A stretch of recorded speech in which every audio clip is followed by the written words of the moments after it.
ये बात है उत्तर प्रदेश के इटावा डिस्ट्रिक्ट की। 9 फरवरी 2025 रात के 10 बजे एक रिटायर्ड सीएमओ लखनऊ सिंह के घर गोलियां चलने लगती है और पूरा फ्रेंड्स कॉलोनी मोहल्ला दहशत में आ जाता है। मोहल्ले के लोगों को लगता है कि शायद सीएमओ के घर एक साथ कई लोगों ने हमला कर दिया है। जब गोलियों की आवाज़ बंद हो जाती है तो फ्रेंड्स कॉलोनी के लोग एक्स सीएमओ लवकुश सिंह के घर आते हैं तो देखते हैं कि हमलावर फरार हो चुके हैं और सामने ज्योति कुमारी की बॉडी पड़ी हुई है। और देखते हैं कि ज्योति के साथ साथ एक 3 साल की छोटी बच्ची को भी गोली लगी हुई है, जो कि गंभीर हालत में अभी होती है। 3 साल की बच्ची को लोग डॉक्टर के पास ले जाते हैं, लेकिन डॉक्टर उसे मृत घोषित कर देते हैं। आखिर कौन लोग थे जो एक साथ दो लोगों को गोली मारी? आखिर क्या दुश्मनी रही होगी इस 3 साल के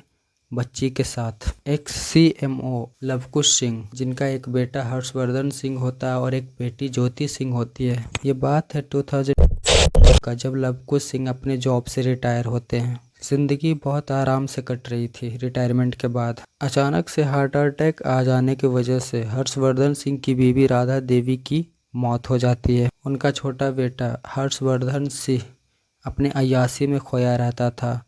वो अपने पिता को याद तब करता था जब उसे सबसे ज़्यादा पैसे की ज़रूरत होती थी। बाप के पैसों से ही उसका दारू, शराब, अय्याशी सब कुछ उन्हीं के पैसों से उसका होता था।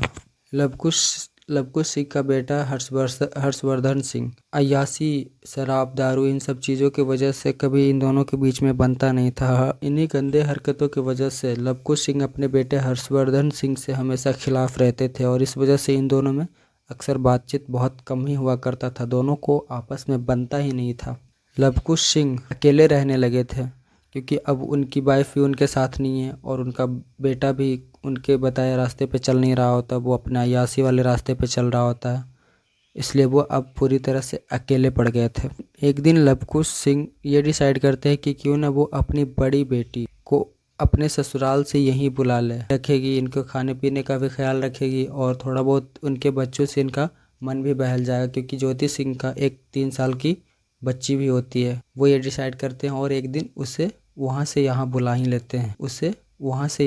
लेते हैं इटावा, क्योंकि इनके बेटे से इनकी बन नहीं रही। तो कहीं ना कहीं इनको लगा कि अपनी बेटी ज्योति सिंह को यहाँ बुला लेते, अपने साथ में रखेंगे, वो अपने फैमिली के साथ यहाँ मेरे साथ रहेगी, मेरा भी थोड़ा मन बहलता रहेगा और खाने पीने का भी ख्याल वो रख लेगी।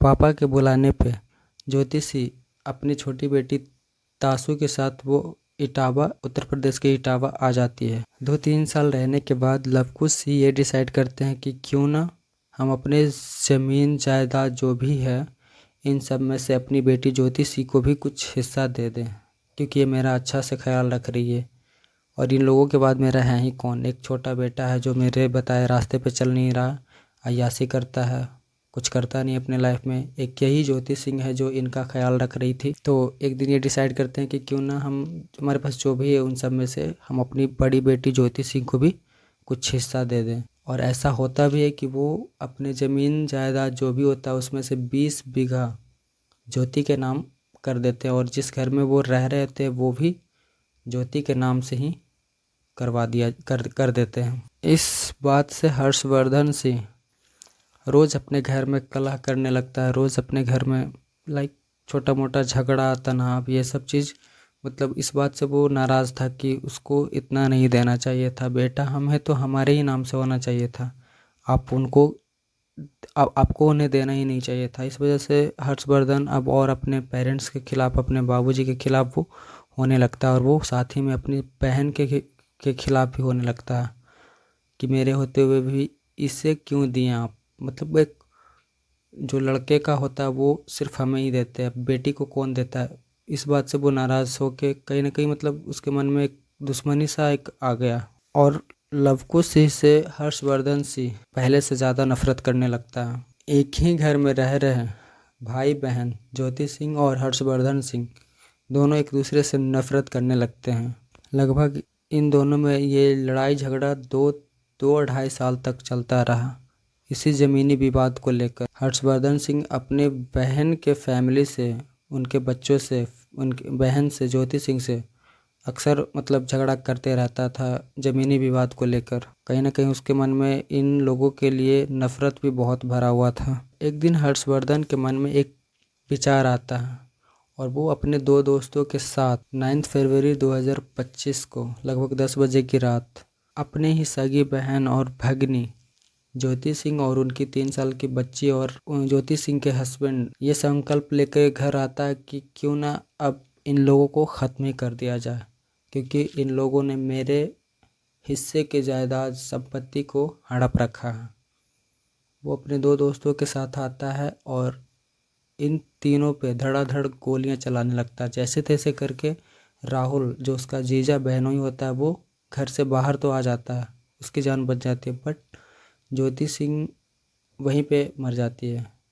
और उनके साथ जो 3 साल की लड़की होती है वो कहीं ना कहीं थोड़ा ज़ख्मी होती है, बट उसे हॉस्पिटल ले जाते वक्त ही उसकी मतलब डेथ हो जाती है। एक 3 साल की लड़की को गोली लगा हुआ रहेगा, भाई कैसे कैसे पॉसिबल है कि वो बच जाए। वो वहीं पे वो भी मर जाती है और वो ज्योति सिंह भी उसी टाइम मर जाती है। बट जैसे तैसे करके राहुल अब वो अपने आँख के सामने ही अपनी बीवी और 3 साल की छोटी बच्ची को मरते हुए वो देखता है। सिर्फ संपत्ति विवाद के चक्कर में एक भाई अपनी सगी बहन को मार देता है, फिर एक भगिनी को मार देता है। कहते हैं कंस मामा, इस युग का कंस। सिर्फ संपत्ति विवाद में इतना कुछ होता है।